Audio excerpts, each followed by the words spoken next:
So now our next topic is sea breeze and land breeze. So sea breeze और land breeze क्या होता है, ये basically coastal areas में होता है और अब हम एक एक करके डिस्कस करेंगे कि ये क्या होता है और ये कैसे होता है. So the first thing we are going to discuss is the sea breeze. So sea breeze क्या होता है, the wind blowing from the sea towards the land is called as sea breeze. So sea के ऊपर की जो air है जब वो ब्लो करती है लैंड की तरफ, so that is sea breeze. Okay, अब क्या होता है process, let's see. During the daytime, the land near coastal area gets heated due to the sun radiation. Of course, daytime में क्या होता है, देखो coastal areas में क्या होता है, land और sea पास पास होती है.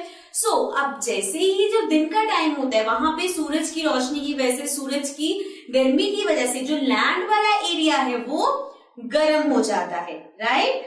The sea also gets heated, but it takes more time to get heated than the land. अब ऐसा नहीं है कि सन का रेडिएशन सिर्फ लैंड पे ही पड़ेगा और सिर्फ लैंड ही गर्म हो रही है, सी भी गर्म होती है, लेकिन क्योंकि वो सी में इतना ज्यादा वाटर है, वो फिल्ड अप है, तो क्या होता है, सी ज्यादा टाइम लेती है हीटअप होने में. अब अगर आप नॉर्मल सा भी देखो, आप कोई मेटल की चीज धूप में रख दो और एक बाउल में पानी भर के धूप में रख दो, तो वो मेटल की चीज जल्दी गर्म होगी या as compare to the water inside the ball, correct. So इसी तरह से जो सी है वो गर्म तो होती है बट लैंड के कंपैरिजन में इतनी जल्दी हीटअप नहीं होती. सो क्या होता है, hence the air above the land gets heated faster than the air above the sea. अब क्योंकि लैंड गर्म हो गई है तो कन्वेक्शन से जो लैंड की ऊपर की एयर है वो गर्म हो जाएगी, लेकिन सी इतनी गर्म नहीं हुई तो उसके ऊपर की एयर अभी ठंडी है. So now the hot air from the land rises above as it is lighter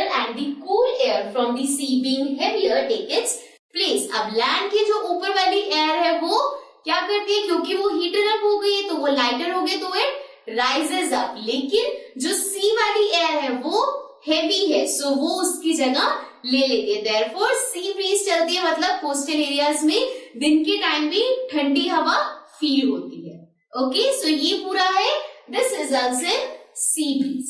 सो ये हमने बात कर ली सी ब्रीज की. अब आती है लैंड ब्रीज पे.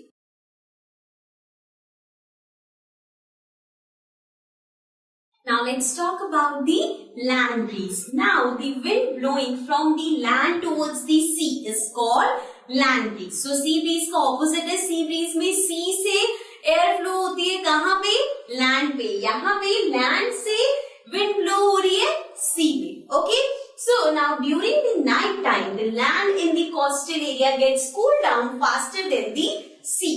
So अभी हमने बात करी थी डे टाइम की, वहां पे क्या होता था, जो लैंड है वो जल्दी गर्म हो जाती थी सी से, करेक्ट. लेकिन जब तक रात होती हुई आती है तब तक, अब देखो रेडिएशन तो सी पे भी जाती है, सी भी गर्म हो रही थी, लेकिन लैंड जितनी जल्दी गर्म नहीं हो रही थी, लेकिन अब वो भी गर्म हो चुकी है. अब क्योंकि सन इज गॉन नाउ तो रेडिएशन खत्म. अब जो लैंड है वो जैसे जल्दी गर्म हो जाती है, ठंडी भी जल्दी हो जाती है. अब लैंड तो ठंडी हो गई, लेकिन सी जितनी गर्म हुई थी वो इतनी जल्दी ठंडी नहीं हो पाई. सो हियर अब लैंड कूल डाउन हो गई, लेकिन सी अभी भी हॉटर है. Now the air above the sea is hotter than the air above the land. अब क्या हो रहा है, क्योंकि लैंड कूल डाउन हो चुके तो उसके ऊपर वाली एयर भी ठंडी है, एंड जो सी है क्योंकि वो भी कूल डाउन नहीं हुई, वो अभी भी हीटेड है, सो उसके ऊपर की जो एयर है दैट इज हॉटर.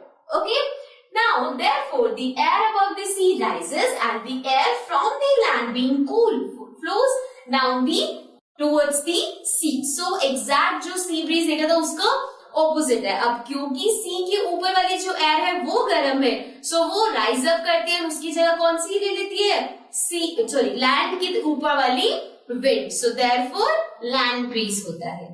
समझ में आया, जो हमने सी ब्रीज पढ़ा बिल्कुल उसका ऑपोजिट है लैंड ब्रीज. ओके, सो ये हो गया सी ब्रीज और land breeze. Now let's quickly come to the last topic of this chapter.